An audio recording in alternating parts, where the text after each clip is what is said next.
فرش التراب يضمني.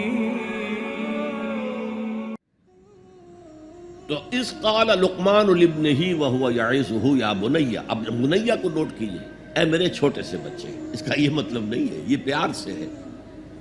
والدین کے لیے بیٹے جوان ہو جائے تب بھی بچے ہی رہتے ہیں، وہ محبت ان سے اسی طرح کرتے ہیں جیسے چھوٹے بچوں سے کی جائے. تو یہ اس میں تصغیر ہے، یا بنی، اے میرے چھوٹے سے بچے، لا تشرک باللہ، اللہ کے ساتھ شرک مت کیجو، ان الشرک لظلم عظیم، شرک بہت بڑا ظلم ہے. اور ہم نے وصیت کی ہے انسان کو اس کے والدین کے بارے میں. یہ بھی فطرت انسانی میں ہے، والدین کا شکر ادا کرنا، والدین کے حقوق تسلیم کرنا، ماننا، ان کی خدمت کرنا. بچپن میں انہوں نے انگلی پکڑ کر تمہیں چلایا تھا، اب ہو سکتا ہے بوڑھے باپ کو انگلی پکڑ کر آپ کو چلانا پڑے. تو اس کو اپنی طرح منسوب کیا. کیوں؟ اگر حضرت لقمان کہتے تو اس میں ذرا جھجک والی بات تھی کہ اپنے حقوق اپنے بچے کو بتا رہے ہیں. اللہ نے مضمون کی تکمیل کے لیے وَوَصَّيْنَا الْإِنسَانَ بِوَالِدَيْهِ، اس سے پہلے سورہ عنکبوت میں آیا ہے وَوَصَّيْنَا الْإِنسَانَ بِوَالِدَيْهِ حُسْنًا، ہم نے انسان کو وصیت کی ہے والدین کے حق میں بھلائی کی، نیک سلوک کی. اچھا، والدین میں سے والدہ کا معاملہ والد کے مقابلے میں بہت بڑھ کر ہے. والد تو آپ کو معلوم ہے جو بھی ایک تعلق ہوا بیوی سے، اس کے بعد کا جو سارا معاملہ ہے وہ تو ماں کے پیٹ میں، ماں کا خون چوس کر وہ بچہ پل رہا ہے.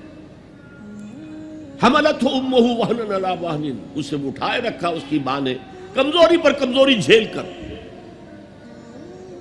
وفصالہ فی عامین، پھر 2 سال تک جوک کی طرح چمٹا رہا ہے اور اس کا دودھ پیتا رہا ہے، اس کی توانائی سٹ کرتا رہا. لہذا والدہ کا حق والد کے مقابلے میں ایک حدیث نبوی کی روح سے 3 گنا ہے. یہ بہت اہم نقطہ ہے. یہ ایک حدیث میں آتا ہے کہ ایک صحابی نے حضور سے پوچھا، حضور میرے حسن سلوک کا اولین مستحق کون ہے؟ فرمایا تیری ماں. کہا ان کے بعد؟ فرمایا تیری ماں. تیسری مرتبہ پوچھا ان کے بعد؟ تیری ماں. چوتھی مرتبہ پوچھا تو کہا تیرا باپ. گویا کہ والدہ کا حق، اس کی خدمت، اس کے ساتھ نرمی، کہیں اس کے دل کو ٹھیس نہ پہنچا دینا. اس لیے کہ بڑا سخت قسم کا نفسیاتی معاملہ ہوتا ہے. آپ کو معلوم ہے جب بچے تھے ہم تو اپنے والدین کی محبت کا مرکز تھے. ان کی ساری محبت ہم پر مرکوز تھی. ہم بھی ان کی شفقت کو مانتے تھے، محبت کرتے تھے. ہماری شادی ہو گئی، اولاد ہو گئی تو ہمارا ایک نیا مرکز محبت وجود میں آ گیا. بیوی سے محبت ہے، اولاد سے محبت ہے. اب بوڑھے والدین کے اندر پیاس پیدا ہوئی محبت کی. یہی ہمارے ہاں ساس بہو کا جھگڑا جو ہے اس کی اصل بنیاد نفسیاتی یہ ہے کہ ان کے دلوں میں پیاس ہوتی ہے. اب اگر ان کی دلجوئی کی جائے، ان کو وقت دیا جائے، ان کے پاس بیٹھا جائے، ان کی باتیں سنی جائیں، تب تو ان کو کچھ نہ کچھ جو ہے تسکین ہوتی ہے. ورنہ ایک بڑا احساس محرومی شدید پیدا ہو جاتا ہے والدین کے اندر. یہی وجہ ہے کہ صرف 2 چیزیں ہیں جن کا محض دیکھنا تعظیم اور محبت کے ساتھ موجب ثواب ہے، عبادت ہے. خانہ کعبہ کو محض دیکھنا عبادت ہے، بیٹھ کر تعظیماً دیکھتے رہو، طواف بھی نہیں کر رہے، دیکھنا بھی عبادت ہے. اور بوڑھے والدین کو محبت بھری نگاہ سے دیکھنا عبادت ہے. اب یہاں دیکھیے اللہ تعالیٰ کو جیسے کہ کئی کسی جگہ پر فرمایا گیا ان اللہ لا یستحیی من الحق، سورہ احزاب میں ہے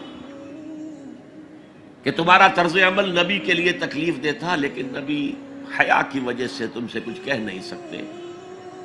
تو اللہ کو تو کوئی حیا جو ہے کسی حقیقت کو روک لینے پر آمادہ نہیں کر سکتی.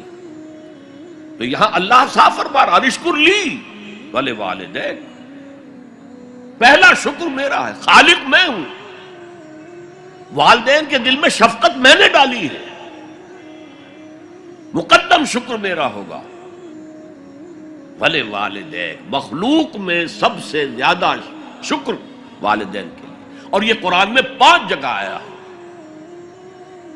وَقَضَىٰ رَبُّكَ أَلَّا تَعْبُدُوا إِلَّا إِيَّاهُ وَبِالْوَالِدَيْنِ إِحْسَانًا، سورہ بنی اسرائیل، سورہ بقرہ میں ہے، سورہ نساء میں ہے۔ ان اشکر لی ولوالدیک الی المصیر، لوٹنا تو میری طرف ہے، میں حساب لے لوں گا کہ تم نے میرا بھی شکر ادا کیا تھا یا نہیں، اور اپنے والدین کا بھی شکر ادا کیا تھا یا نہیں۔